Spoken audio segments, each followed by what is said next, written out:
నాకు ఎందుకో జేడీ లక్ష్మీనారాయణ గారి గురించి వీడియో చేయాలనిపించింది. సో కొంచెం ఎందుకంటే ఇప్పుడు ఉన్నటువంటి పొలిటికల్ సిచ్యువేషన్స్లో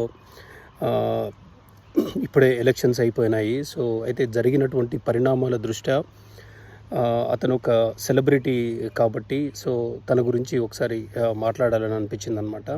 సో అది ఎందుకో నాకు చాలా అది ఇంపార్టెంట్ అని అనిపించి సో ఈ వీడియో చేస్తున్నాను.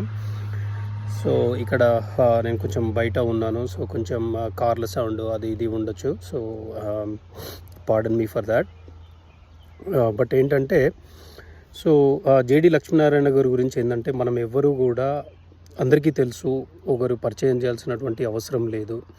అయితే ఆయన జగన్మోహన్ రెడ్డి గారికి సంబంధించినటువంటి ఇల్లీగల్ అసెట్స్కి సంబంధించినటువంటి కేసు విషయమై ఆయన చాలా పాపులర్ అయ్యారు. ఆయన ఒక టీమ్ లీడ్గా ఆయన ఆ కేసులన్నింటినీ లీడ్ చేయడం జరిగింది. సో అప్పటి నుంచి ఆయన మనకి ఒక చాలా పాపులర్ వ్యక్తిగా పాపులర్ అయ్యాడు. సో అలా మనందరికీ కూడా పరిచయం. సో అప్పటి నుండి కూడా ఎప్పుడు లీగల్కి సంబంధించినటువంటి కేసులు జరిగినప్పుడు కానీ, ఎవరైనా సెలబ్రిటీస్ అరెస్ట్ అయినప్పుడు కానీ, పొలిటికల్ లీడర్స్ అరెస్ట్ అయినప్పుడు కానీ, అలాంటి కేసులు జరిగినప్పుడు సోషల్ మీడియా ఛానల్ కానీ, మెయిన్ స్ట్రీమ్ మీడియా ఛానల్స్ అయితే మీడియా తనని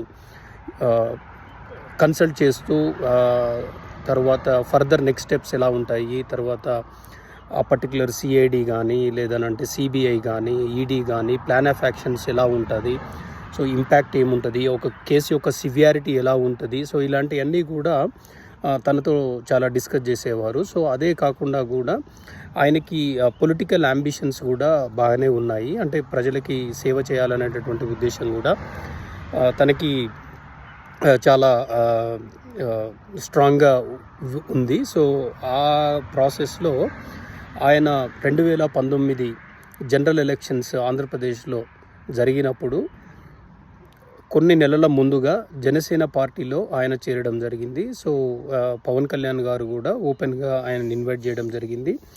సో వాళ్ళిద్దరూ కలిసి కూడా కొంత దూరం ట్రావెల్ చేయడం జరిగింది. సో ఇమీడియట్గా ఆ ఎలక్షన్స్లో జేడీ లక్ష్మీనారాయణ గారు ఓడిపోవడం జరిగింది. సో అలాగే చాలామంది అంటే ఒక ఎమ్మెల్యే తప్ప మిగతా వాళ్ళందరూ కూడా ఓడిపోవడం జరిగింది. అప్పుడు జేడీ గారు వైజాగ్ ఎంపీగా ఆయన కాంటెస్ట్ చేశారు. కాంటెస్ట్ చేసి నాకు గుర్తున్నంత వరకు 50,000 60,000 లేదా 1,00,000 ఓట్లు అయితే వచ్చాయి ఆయనకి. అంటే ఒక కన్సిడరబుల్ ఓటింగ్ అయితే ఆయనకు వచ్చింది. సో జనసేన పార్టీ ద్వారా ఆయన కాంటెస్ట్ చేశాడు.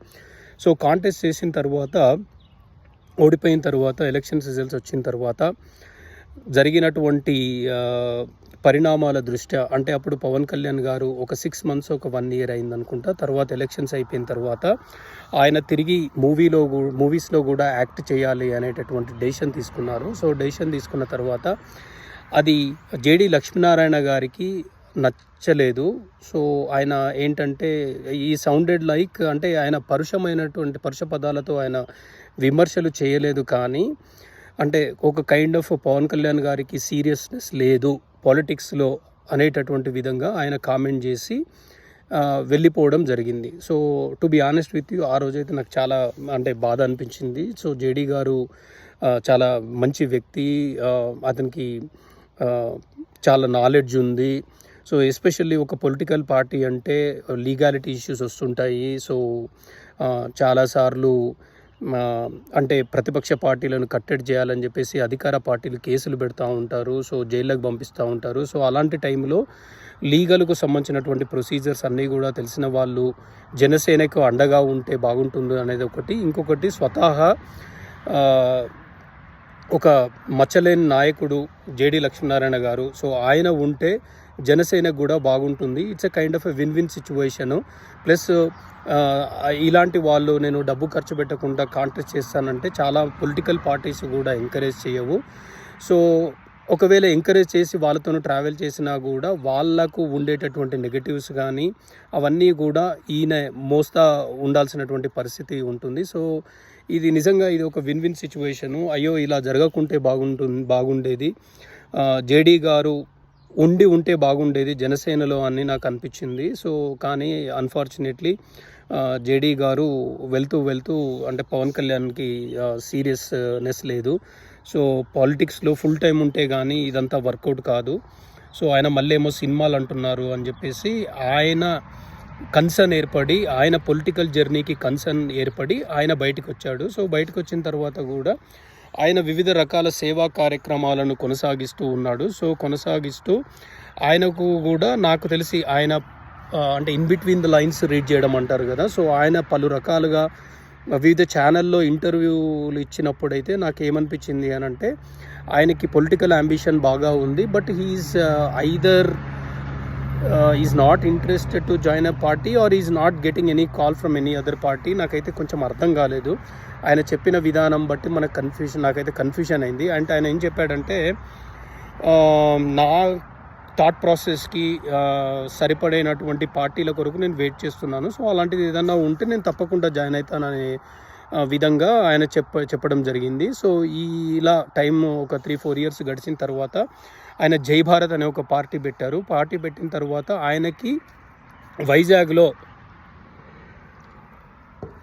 ఆయనకు వైజాగ్లో కాంటెస్ట్ చేయాలనేటటువంటి కోరిక అయితే ఉండింది. ఎందుకు అనంటే ఆయన వైజాగ్లో కొంత ఆయనకు అవగాహన ఉంది. మోరోవర్ కొంత పీపుల్ కూడా ఆయనను ఓన్ చేసుకున్నారు ఇర్రెస్పెక్ట్ ఆఫ్ ద పార్టీస్. సో నాకు వైజాగ్ అయితే బాగుంటుంది, సో నాకు ఎవరు ఇచ్చినా ఇవ్వకున్నా నేను వైజాగ్లో ఇండిపెండెంట్గా పోటీ చేస్తానని చెప్పేసి ఆయన ఇండిపెండెంట్గా పోటీ చేయడం అయితే జరిగిన తర్వాత ఇప్పుడు కట్ చేస్తే ఏంటంటే ఎలక్షన్స్ 2024 ఎలక్షన్స్ అయిపోయాయి. సో ఎలక్షన్స్ అయిపోయిన తర్వాత అనూన్యంగా జనసేన ఎవరు ఊహించని విధంగా 21 అసెంబ్లీ స్థానాలు, 2 ఎంపీ స్థానాలు, అంటే పోటీ చేయడమే 23 స్థానాలు పోటీ చేసింది. 23 స్థానాలలో 100% సక్సెస్ సాధించి ఇదొక అంటే ఇక్కడ చాలామంది చెప్పడం ఏంటంటే, ఇలాంటి ట్రాక్ రికార్డు ఇప్పటి వరకు అయితే లేదు అన్నట్టుగా వివిధ ఛానళ్ళు అయితే ప్రొజెక్ట్ చేస్తున్నటువంటి పరిస్థితి అయితే ఉంది. అయితే ఇప్పుడు ఈ టాపిక్ తీసుకురావడానికి ఒక కారణం ఏంటంటే, ఒక కారణం కాదు, 2-3 కారణాలు ఉన్నాయి. సో ఒక కారణం మెయిన్ ఏంటంటే, ఇప్పుడు అతనికి వచ్చిన ఓట్లు ఎన్ని అని అంటే 5,000 సంథింగ్ ఓట్లు వచ్చాయి. ఎంపీ పార్లమెంట్ అంటే లక్షల ఓట్లు ఉన్నటువంటి కాన్స్టిట్యూషన్లో ఆయనకి 5,000 ఓట్లు మాత్రమే వచ్చినాయి. తర్వాత ఇప్పుడు మనకి ఫస్ట్ పొజిషన్ నాకు తెలిసి భరత్, అంటే టీడీపీ తరపున భరత్ అనుకుంటా. తర్వాత సెకండ్ పొజిషన్ వచ్చేసి బీజేపీ ఉన్నట్టుంది, థర్డ్ వైసీపీ ఉన్నట్టుంది, తర్వాత ఫోర్త్ ఇండిపెండెంట్ క్యాండిడేట్ ఉంది, ఫిఫ్త్ ఈయన ఉన్నట్టున్నారు. అంటే ఇంకొక ఇండిపెండెంట్ క్యాండిడేట్ కంటే కూడా ఈయనకు తక్కువ ఓట్లు పోలైనాయి అన్నమాట. సరే నంబర్సు కొంచెం అటు ఇటు అయిన తర్వాత, but at the end of the day ఈయనకి 5,000 ఓట్స్ అయితే వచ్చాయి. సో 5,000+ ఓట్స్ వచ్చాయి అన్నమాట. అంటే నేను ఇది ఎందుకు చెప్తున్నానంటే, పవన్ కళ్యాణ్ని అంటే ఒక కారణం ఏంటంటే, నాకు అంటే చాలా కొంచెం బాధ అనిపించింది. ఎందుకనంటే జేడి లక్ష్మీనారాయణ గారి లాంటి పరిస్థితులు, అలాంటి వ్యక్తికి 5,000 ఓట్లు వస్తే మీరు ఒకసారి ఇమాజిన్ చేసుకోండి. అంటే ఇంకా వేరే ఒక కామన్ మ్యాన్ పరిస్థితి ఎలా ఉంటుంది పాలిటిక్స్లో అనేది ఒకసారి గుర్తు తెచ్చుకోవాలి మనం. అంటే పాలిటిక్స్ అనేది చాలామంది గెలవడము ఇవన్నీ చాలా ఈజీ అనో, లేకపోతే అలా గెలిచేస్తారనో అనుకుంటారు. కానీ అంటే ఒక పార్టీ యొక్క అండదండలు లేకుండా ఇండిపెండెంట్గా మీరు ఒక దగ్గర మీ మార్క్ దాన్ని చేయాలి అని అంటే అది చాలా కష్టమవుతుంది. అంటే it takes lot of time. అంటే ఒకవేళ మీరు ఒక పార్టీతోనూ కనుక అసోసియేట్ అయితేనేమో మీకున్న సెలబ్రిటీ స్టేటస్ అనేది it works like a fuel to fire. So అప్పుడు మీకు చాలా ఫాస్ట్గా గెలవడానికి కానీ, రిజల్ట్ రావడానికి కానీ, లేకపోతే కొంత ఇంపాక్ట్ క్రియేట్ చేయడానికి కానీ అవకాశం ఉంటుంది. సో అయితే ఇప్పుడు నేను ఇది ఎందుకు చెప్తున్నానంటే, పవన్ కళ్యాణ్ గారిని కూడా విపరీతంగా విమర్శించారు, విపరీతంగా ట్రోల్ చేశారు. అంటే ఒక 7-8% ఓటు వచ్చినాక కూడా, అంటే ఒక 2 దిక్కులో ఓడిపోయాడని చెప్పేసి ఆయనకు 1000 ఓట్లు వచ్చిన తర్వాత కూడా ఆయనని విపరీతంగా ట్రోల్ చేసినటువంటి పరిస్థితి అయితే ఉంది. సో కాబట్టి పొలిటికల్ పార్టీ రన్ చేయడం అంటే అంత ఆషామాషి వ్యవహారం కాదు. అంటే మనం అనుకున్నంత ఈజీ కాదు. జస్ట్ ఏదో మనము అక్కడనో ఇక్కడనో మీటింగ్లలోనో లేకపోతే ఫ్రెండ్స్ గ్యాదరింగ్లలోనో మాట్లాడుకునేటటువంటి ఈజీ అయితే కాదు. సో అందుకని ఒకటి జేడి లక్ష్మీనారాయణ గారి గురించి బాధతోనే ఒక రకంగా ఇది వీడియో చేయడం జరిగింది. అలాగే అయ్యో ఇలాంటిది జరగకుండా ఉంటే బాగుండేది, జనసేనకు కూడా జేడీ గారు చాలా అసెట్ లాగా ఉండేది, at the same time JD గారికి కూడా జనసేన అసెట్ లాగా ఉండేది, ఇట్స్ విన్ విన్ సిచ్యువేషన్ లాగా ఉండేది, అలా జరుగుంటే బాగుండేది అనేది ఒక కారణం ఈ వీడియో చేయడానికి. ఇంకొక కారణము నేను చెప్పినట్టుగా పొలిటికల్ పార్టీ అనేది అంత ఈజీ కాదు.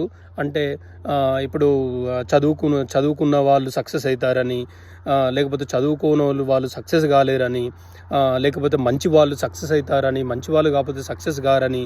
సో అలాంటి ఈక్వేషన్స్ అంటే పాలిటిక్స్లో అంత ఈజీ కాదు కన్క్లూడ్ చేయడము. సో నెక్స్ట్ ఇంకొకటి నేను చేయడానికి కారణం ఏంటంటే, ఇప్పటికైనా కూడా జేడీ గారు పవన్ కళ్యాణ్ గారు ఇద్దరు కూడా కలిసి వాళ్ళు ట్రావెల్ చేస్తే నాకైతే చూడాలని ఉంది. ఎందుకు అనంటే పవన్ కళ్యాణ్ గారు ఎప్పుడు కూడా ఆయన స్వంత లాభం కంటే, పార్టీ లాభం కంటే కూడా ప్రజల యొక్క శ్రేయస్సు కోరేవాడు.